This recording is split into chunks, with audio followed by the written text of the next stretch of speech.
Olá, queridos. Deus abençoe neste dia abençoado na presença do Senhor. Eu sou o pastor Clorijava Santiago, pastor da Igreja Batista Monte Oreb. Estamos aqui para mais uma mensagem do nosso canal Palavra que Salva. Você que faz parte do nosso canal, já é membro do nosso canal, eu agradeço. Muito obrigado por você estar participando conosco, por você fazer parte dessa família Palavra que Salva, estar aqui todas as vezes, ouvindo, assistindo as nossas mensagens aí, para a honra e glória do nosso Senhor Jesus Cristo. Que o Senhor te abençoe grandemente, que o Senhor abençoe sua casa, sua família, e tudo que você fizer seja grandemente impactado pela palavra do Senhor. A você que está assistindo pela primeira vez, ainda não conhece o nosso canal, você está convidado para participar aqui conosco, seja membro do nosso canal aí, participe conosco desse momento maravilhoso que estamos fazendo, né? E as portas estão abertas para você. O convite está feito, meu amado. Participe, seja um membro da nossa família, participe conosco, tá bom? E para todos que querem ajudar o pastor, divulguem essa palavra, né, para os amigos, as pessoas próximas ali, quem tiver necessitado. Sempre nós temos essa necessidade de ouvir a palavra do Senhor, então não perca a oportunidade aí de anunciar o ministério de Jesus, a proclamação do seu reino na terra, tá bom? Vamos à palavra, Mateus capítulo 16, verso 13 até o 19. E chegando Jesus às partes de Cesareia de Filipe, interrogou os discípulos dizendo: quem dizem os homens ser o filho do homem? E eles disseram: uns João Batista, outros Elias, outros Jeremias ou um dos profetas. Disse-lhes ele: e vós, quem dizeis que eu sou? E Simão Pedro respondendo disse: tu és o Cristo, o Filho do Deus vivo. E Jesus respondendo disse: bem-aventurado és tu, Simão Barjonas, porque não revelou a carne nem o sangue, mas a Deus, ao Pai, porque está nos céus. Pois também eu te digo que tu és Pedro, e sobre esta pedra edificarei a minha igreja, e as portas do inferno não prevalecerão contra ela. E eu te darei a chave do reino dos céus, e tudo que ligares na terra será ligado no céu, e tudo que desligares na terra será desligado no céu. Bom, eu quero falar sobre a percepção e como é que se dá esse processo cognitivo na nossa mente e a relação com essa mensagem ou esse trecho da palavra do Senhor que nós acabamos de ler. Então, assim, um conceito mais cognitivo, mais científico de percepção. Nós temos 5 sentidos: tato, olfato, paladar, visão e audição, né? Toda a nossa percepção, ela vem de fora, né? Então, nós temos os nossos captadores, nossos sentidos, nosso corpo, ele tem sensores que captam, seja pela visão, seja pela audição, seja pelo paladar, seja pelo tato, ou seja pelo olfato. Quando esses sensores eles entram, ou alguma coisa externa entra em contato com esses sensores que captam essas vibrações, elas são levadas até o cérebro, e o cérebro faz a leitura. Pode ser uma música, pode ser um objeto, pode ser uma fala, pode ser uma pessoa, pode ser várias situações. É assim que nós nos comunicamos, através das percepções com o mundo que está fora de nós. Quando esses condutores levam até o cérebro essa informação, vamos, por exemplo, usar esse exemplo que nós estamos lendo agora na palavra, de uma pessoa. Aí vai lá no nosso cérebro, na nossa memória, buscar quais foram as experiências que já foram feitas com essa suposta pessoa que eu estou vendo, para que eu possa dar uma resposta real, até de uma identificação real de quem é essa pessoa e qual a relação que ela tem de experiência na minha vida. Então, isso é emitido, né, e o cérebro dá uma resposta. E aí tem uma parte também que é a nossa amígdala cerebral, né? Amígdala cerebral, que ela é responsável pelo controle das nossas emoções. E aí a amígdala vai verificar se essa pessoa, se ela emocionalmente para mim, ela foi positiva, negativa, né? Qual foi a experiência que eu tive com ela? E depois tem a questão da atenção, que é outra função que nós temos, função mental superior, que vai dizer se essa pessoa ela tem relevância ou não na experiência que eu tive com ela. Então você vê que tem todo um processo cerebral para a identificação dessa pessoa nesse caso, né? Então, assim, duas situações que é para a gente argumentar e depois fechar com o outro. A primeira, você percebe a percepção que as pessoas de fora tinham a respeito de Jesus?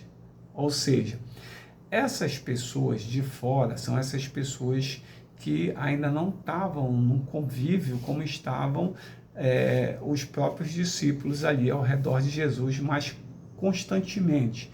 Mas eram pessoas que ouviam falar de Jesus, que sabiam, que já ouviram o seu nome, algumas coisas que ele fez e tal, mas na sua memória, na sua atenção e na sua emoção, não teve para formar uma percepção exata, clara, né, verdadeira, não apresentou nenhuma experiência forte com ele, ou que fosse relevante, como o caso da atenção, né? Não foi algo relevante que trouxe aquela percepção correta e exata. É uma percepção um pouco distanciada daquilo que realmente é o objeto. No caso, o exemplo que eu dei foi uma pessoa. Então, é uma visão distanciada de quem é aquela pessoa. No caso, Jesus. Tanto que eles falaram, eu acho que é um profeta, eu acho que é João Batista, eu acho que é Jeremias, eu acho que é Elias, ou um dos profetas, eu não sei, ainda não está claro isso para mim, porque eu não tenho esse pleno conhecimento. Né? Ok. Aí Jesus, tendo essa resposta dos discípulos, ele vai buscar essa percepção nos próprios discípulos, né? E aí assim, e vós, né? E vocês, quem dizem que eu sou? E aí Pedro se destaca nessa experiência, se destaca nessa relação emocional, se destaca nessa relação da atenção, como uma função superior. E aí ele diz assim, tu és o Cristo, o Filho do Deus vivo. Então, Pedro, nesse instante, mesmo sendo Pedro quem é Pedro, né? Mas ele teve uma percepção correta e verdadeira de quem era aquele homem. Por quê? Porque ele teve experiências com Jesus. O seu lado emocional também teve experiências com Jesus, né? Pedro, tu me amas, né? A atenção, a experiência que ele teve foi tão relevante para Pedro que mudou a vida dele.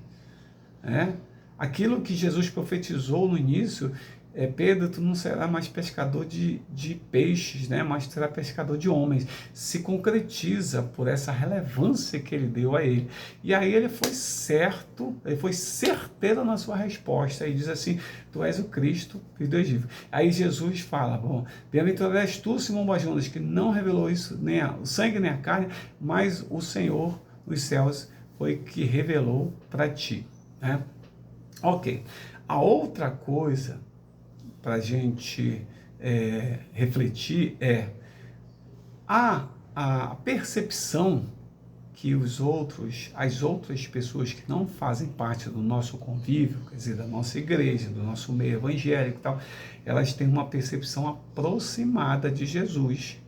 Uma percepção meio que em paralelo. Elas não sabem exatamente quem é Jesus, porque não tiveram uma experiência real com ele. E é aí que está o foco da nossa, digamos que da nossa mensagem, né? do que nós queremos agora.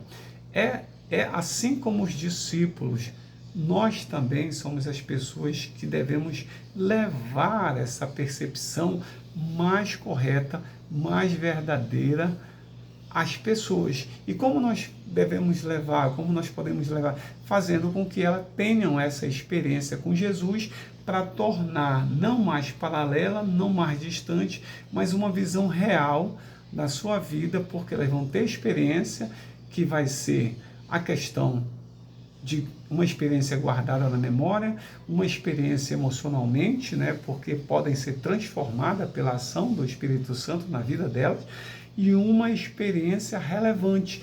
Essa experiência mudou a minha vida e de agora em diante eu sou nova criatura, né? Como diz a própria palavra, aqueles que estão em Cristo, né, nova criatura são, as coisas velhas se passaram e eis que tudo se fez novo. Então nós somos, ou nós representamos agora esses instrumentos que vão levar a pessoa a esse entendimento da real percepção de Jesus. Então essa é a nossa missão. Os discípulos fizeram isso na sua geração. Depois que Jesus foi assunto aos céus, eles saem, mesmo em situações adversas, em perseguições, né? em batalhas, né? Em correria, no meio ao medo, até ao sentimento de morte, né?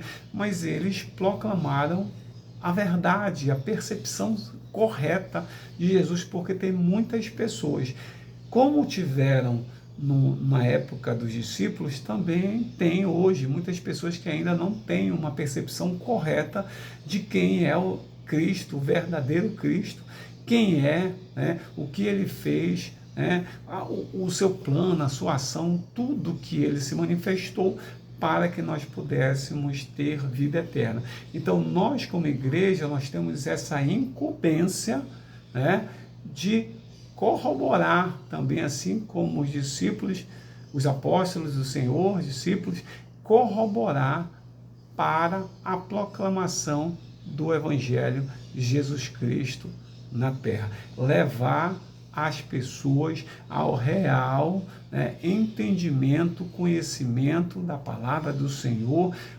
Jesus na vida delas. Não só falando, né, mas consolidando. Nós sabemos que a fé vem pelo ouvir, né? Mas quem convence o homem do pecado, da justiça, do juízo é o Espírito Santo. Precisa-se esse primeiro contato, essa primeira forma é através da proclamação, né? Usando o sentido da palavra, proclamar o reino dos céus, né? Quando ele recebe isso através da audição, lá, né, vai acontecendo todo o processo, essa pessoa vai tendo experiências com Cristo, as experiências vão sendo relevantes e ela vai se tornando cada vez mais fortalecida e entendendo quem realmente é Jesus Cristo na sua vida. E aí ela vai estar consolidada com ele, ela vai dar a mesma resposta que Pedro deu. Não precisou apenas de segundo. Quando Jesus pergunta, o Pedro responde, porque já estava convicto de quem realmente é Jesus. Que Deus te abençoe nesse dia, Deus te guarde, Deus te proteja, em nome do Senhor Jesus. Amém.